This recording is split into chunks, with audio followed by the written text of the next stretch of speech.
Hello, my name is Dennis King. I'm the owner of Shinbudo Weapons. Today I wanted to talk about the differences in the material that I use versus the material that you would traditionally use to make bokken and use bokken in the dojo. This is a bokken that I make. It's a standard size katana, and as you can see, it's shaped a little bit differently than a normal bokken. It's a little bit thinner. I don't know if that comes across very well, but this gives you a basic idea of how much thinner it is than a regular bokken, and we will compare those in a moment. The first thing I'd like to talk about are the woods that you would traditionally use if you were going to be making and using a bokken in the dojo. This is a red oak bokken, very, very standard. We use this a lot in the United States because it's a readily available wood.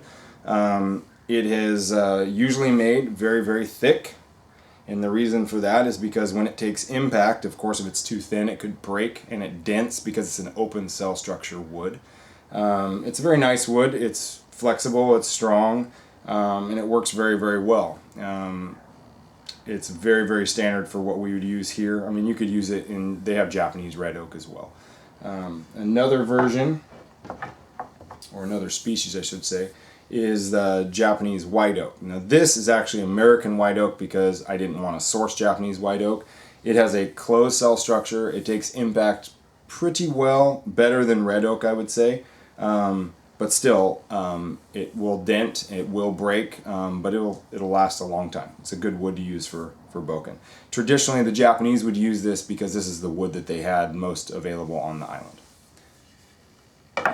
A very, very popular wood for higher end bokken is hickory. There's different grades of hickory. This is just a standard grade of hickory. It's nothing special, but nonetheless, hickory is a very, very good wood for bokken. It's super flexible, very strong, very good for impact. They make baseball bats out of hickory, if that gives you any indication. It's nice. You can stain it. There's a lot of very, very good attributes to hickory. The only unfortunate thing about all woods is that they will dent without question. Breakage is not so much of a concern as the denting, and when you have denting, you generally will get splinters. You run that across somebody's neck in the dojo, they're not going to be very happy about it. Now I'd like to address the actual material that I do use. I use a variety of materials. I use high density composites as the mainstay. So I am open to using anything that meets the requirements that I have. And those three requirements are: number one, does it have the ability to stand up to breakage and impact? Is it dense enough, essentially? Number two, is it flexible? As you've heard so many times before, if something doesn't bend, it will probably break. So it has to be very flexible, and also it has to take on an aesthetic. It has to have a beauty to it.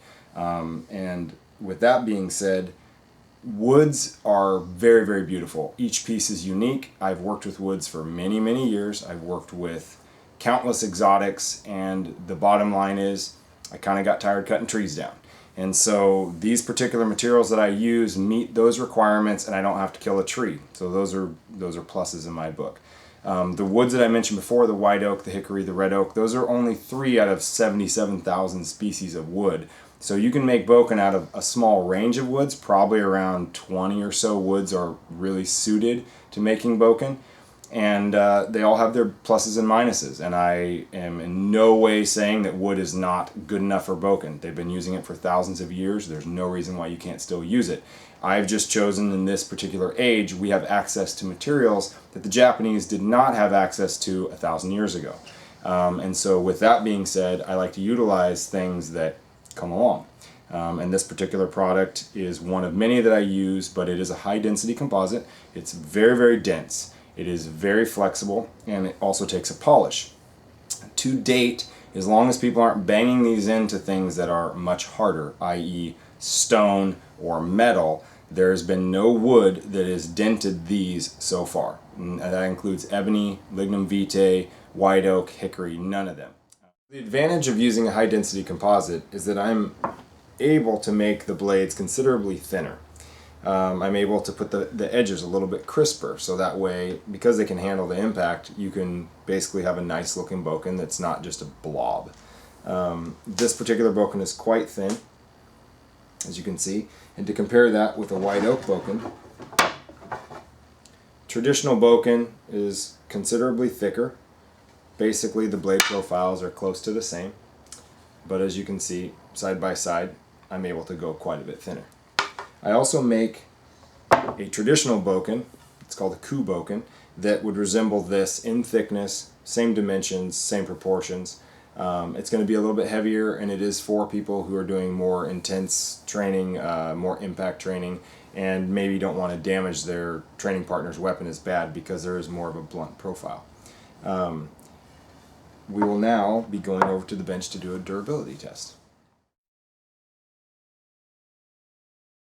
One thing that you do need to understand is that wood has a long grain structure, and this particular composite does not have a long grain structure. And so what that means is if it were to break, you're going to send a piece hurtling through the air. It's going to snap probably perpendicular, and then you're going to have a very, very dangerous piece of bokken flying through the air, and somebody could get hurt. So I do not recommend these weapons for impact training, but we're still going to do a durability test so you can see the difference and compare the different materials. We have a red oak bokken in the vise. This is a standard traditional red oak bokken with a traditional profile.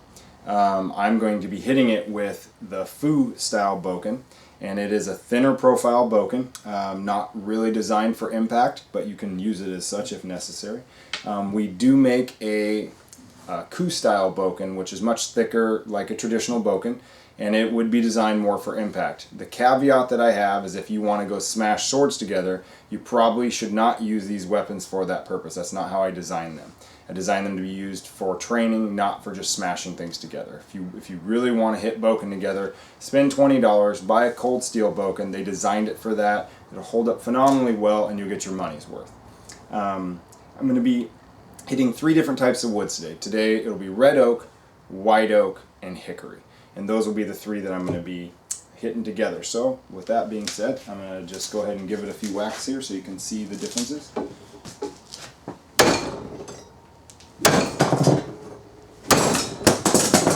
Okay, and I'm going to turn this around so you can see what the edge would look like if the munet or the back of your blade were to get hit.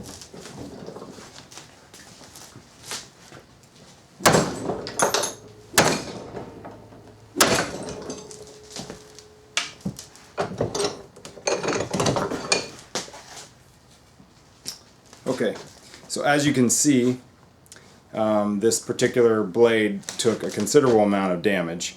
There's some splintering in there, which would not be good if you were to run this across somebody's neck or somebody's arm.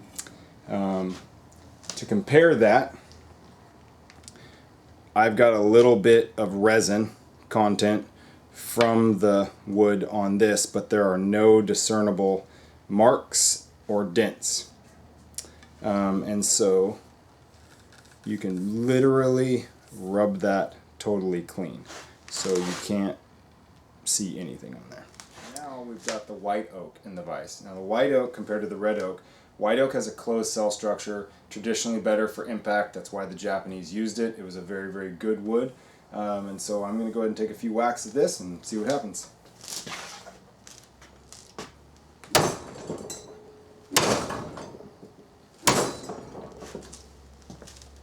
Turn this around on the vise so you guys can see what the back edge would look like if it were to take a hit.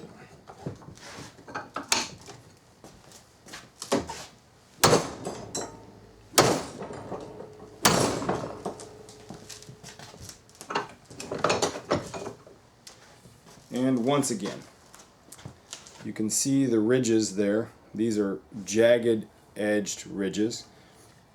On the front, this actually fared better than the red oak. It's got some divots in it, but it's holding, it's got a better edge retention on it, but it's still not something that you would want to just run back into the dojo and use right away. Compare that with, once again, this has got nothing on it. The Fu style bokken has no damage whatsoever. In fact, it didn't even get any resin on it this time. Now we've got hickory bokken in the vise.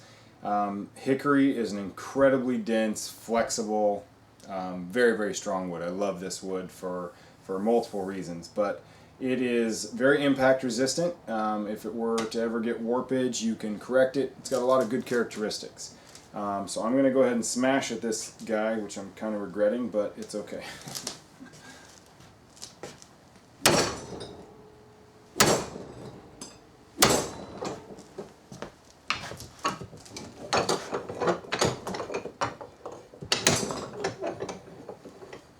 again, I'm going to show you the back of the blade because this is where the beveled edge is. This is the crisp edge. This is where a lot of impact takes place.